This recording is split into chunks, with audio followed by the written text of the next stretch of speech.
अस्सलामुअलैकुम। उम्मीद है आप सब ठीक होंगे। आज हम देखेंगे एक्सपर्ट क्या आता है। एक्सपर्ट से रिलेटेड तमाम इन्फॉर्मेशन देखेंगे। एक्सपर्ट जो कोई भी इंडिविजुअल या ऑर्गेनाइजेशन हो सकती है जो पोजेस करती है एक्सपर्टीज़ या experience in a field other than accounting and auditing. Accounting and auditing के अलावा जो एक्सपर्टीज़ या एक्सपीरियंस होता है उस ऑर्गेनाइजेशन या इंडिविजुअल को एक्सपर्ट कहा जाता है। कौन कौन से एरियाज़ हैं जहाँ पे जो है वो एक्सपर्ट जो है उसकी ज़रूरत पेश आ सकती है। जहाँ पे वैल्यूएशन ऑफ एसेट्स हो, लीगल ओपिनियंस हो, एक्चुरियल कैलकुलेशंस हो, जहाँ पे कम्प्लेक्स मतलब जिसको में कम्प्लेक्स कैलकुलेशन वगैरह हों, एस्टिमेशन हो जिसमें एस्टिमेशन इन्वॉल्व हो, एनालिसिस ऑफ कम्प्लेक्स और unusual tax compliance issues, interpretation हो कॉन्ट्रैक्ट लॉज और रेगुलेशंस की, या फिर आईटी एक्सपर्टीज़ में इन एरियाज़ में जो एक्सपर्ट की ज़रूरत पेश आ सकती है। ठीक है, नेक्स्ट मेरे पास है assessing the need four auditors expert. अच्छा जी, क्या मतलब ऑडिटर को एक्सपर्ट की ज़रूरत पेश आ सकती है कि नहीं, वो किस डिसीजन पे होगा। Nature, significance and complexity of matter, risk of material misstatement, availability of alternative sources of evidence. ठीक है, बाज़ का जो है वो ऑडिटर जब उसमें भी ये स्किल्स मौजूद होती हैं कि वो उसको एक्सपर्ट की ज़रूरत नहीं होती है। ठीक है, रेयर केसेस में होता है लेकिन होता है। तो उस केस में डिपेंड कर रहा होता है कि क्या वाकई एक्सपर्ट की ज़रूरत है या नहीं है, और अगर है तो किन फैक्टर्स पे जो है वो डिसीजन ले जाएगा, ये वो फैक्टर्स हैं। ठीक है, नेक्स्ट हमारे पास है auditors responsibilities if he uses expert in an audit. अगर वो एक्सपर्ट को यूज़ करता है तो क्या क्या रिस्पॉन्सिबिलिटीज़ होंगी उसकी। Evaluate competence, capabilities and objectivity of expert.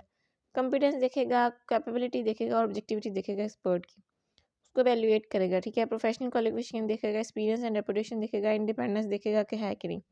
और ये सारा कुछ उसको कहाँ से मिलेगा, कौन से डिफरेंट सोर्सेज से, कौन कौन सी, उसका personal experience with previous work of that expert. उसी एक्सपर्ट ने अगर प्रीवियसली इस ऑडिटर के साथ काम किया हो तो उससे अंदाज़ा लगाया जा सकता है। अगर नहीं किया तो उस एक्सपर्ट के साथ बातचीत करके अंदाज़ा लगाया जा सकता है। Discussion with other auditors other who are familiar with expert, कोई और जो उससे एक्सपर्ट जो उससे फेमिलियर हो। Information regarding expert qualification, membership of professional body, industry association, licence. मतलब जो भी बॉडी जिस बॉडी से वो एसोसिएटेड होगा उससे वो इन्फॉर्मेशन ले सकते हैं। फॉर एग्जांपल अगर सी ए स्टूडेंट्स है तो उनके लिए वो आई कैप से एसोसिएटेड है। इसी तरह एक्सपर्ट जिस प्रोफेशनल बॉडी से एसोसिएटेड होगा वहाँ से इन्फॉर्मेशन ले सकते हैं। पब्लिश पेपर्स और books written by that expert, जो उस एक्सपर्ट ने बुक्स या फिर जो पेपर्स वगैरह लिखे हों वहाँ से अंदाज़ा लगाया जा सकता है। नॉर्मली जो है वो जो पेपर ये पब्लिश करते हैं, बुक्स वगैरह पब्लिश करते हैं, तो वो एक्सपर्ट माने जाते हैं अपनी फील्ड में। नेक्स्ट हमारे पास है obtain understanding of fields of experts work. सबसे पहले हमने एवेलुएट किया, नेक्स्ट हम देखेंगे अंडरस्टैंडिंग करेंगे, अंडरस्टैंड करेंगे उसकी फील्ड को। Determine nature, scope and objectivity of experts work. Evaluate adequacy of that work four auditors purposes, कि वो वाकई ऑडिटर के काम की है कि नहीं है, उसके लिए एडुकेट है कि नहीं। थर्ड नंबर पे हमारे पास आ जाता है agree terms of engagement with auditors expert, मतलब यहाँ पे एग्रीमेंट होगा। ठीक है, पहले हमने एवेलुएट किया, फिर हमने अंडरस्टैंड किया, अब यहाँ पे एग्रीमेंट कर रहे हैं। एग्री टर्म्स ऑफ एंगेजमेंट, अच्छा, नेचर, स्कोप, ऑब्जेक्टिविटी, रिस्पॉन्सिबिलिटीज, अच्छा, form of experts report, confidentiality requirements. ठीक है, ये सारा कुछ जो है वो एग्री करना चाहिए ऑडिटर्स के एक्सपर्ट के साथ। ठीक है, नेक्स्ट हमारे पास है एवेलुएट अप्रोप्रिएटनेस या एडुकेसी ऑफ एक्सपर्ट्स वर्क। अच्छा, अब एवेलुएट करना है उसकी एडुकेसी या अप्रोप्रिएटनेस को। Accuracy, completeness and relevance of significant source data, relevance and reasonableness of significant assumptions and methods, findings and conclusions and consistency।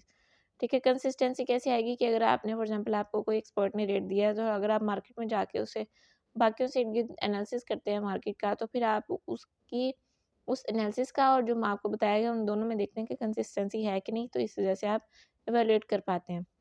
If experts work is not adequate four auditors purpose, अगर नहीं adequate तो फिर क्या होगा।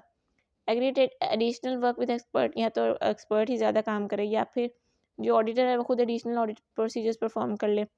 और अगर नहीं होता, फिर भी एडिकेट नहीं होता, तो फिर इसको स्कोप लिमिटेशन कहा जाएगा और क्वालिफाइड ओपिनियन दिया जाएगा अगर इफेक्ट मटेरियल है, और अगर इफेक्ट परवेजिव है तो डिस्क्लेमर ऑफ ओपिनियन दिया जाएगा। ठीक है, अच्छा, नेक्स्ट हमारे पास है reference to experts work in report. Auditor has sole responsibility to express opinion in an audit report. Use of expert affects auditor procedures but doesn't affect auditor's responsibility. Auditor can refer use of expert in audit report but only if audit report में शामिल किया जाएगा जो भी आपने expert का काम है कि नहीं। ठीक है, वो रेफर कर सकता है यूज ऑफ एक्सपर्ट, लेकिन only it is required by law regulation, अगर तो रिक्वायर्ड है। Such reference is relevant to explain nature और मॉडिफिकेशन टू ऑडिटर्स ओपिनियन या it's a key audit matter. ठीक है, इन तीन केसेस में जो है आप यूज ऑफ एक्सपर्ट को एक जो भी एक पैराग्राफ या जो भी ऑडिट रिपोर्ट में ऐड कर सकते हैं। If such reference is included in report, auditors report shell indicate the reference doesn't reduce the auditor's responsibility for audit opinion. Further, auditor may need permission of auditor's expert before making such a reference. ठीक है, अगर वो reference दे भी दिया गया इसका मतलब ये नहीं कि ऑडिटर्स की रिस्पॉन्सिबिलिटी कम हो गई है, बल्कि ऑडिटर की रिस्पॉन्सिबिलिटी शेयर हो गई है। ठीक है, और अगर कोई भी स्टेटमेंट देने से पहले, रेफरेंस देने से पहले ऑडिटर को ऑडिटर्स के जो एक्सपर्ट है उससे पूछ लेना चाहिए, उसकी परमिशन ले लेनी चाहिए। ठीक है जी, तो ये तो हमारे पास चैप्टर 18 कंप्लीट हो गया हमारा। उम्मीद है आपको समझ आएगी। कोई भी क्वेश्चन हो तो आप पूछ सकते हैं। चैनल को लाइक शेयर और सब्सक्राइब करेगा। अल्लाह हाफ़िज़।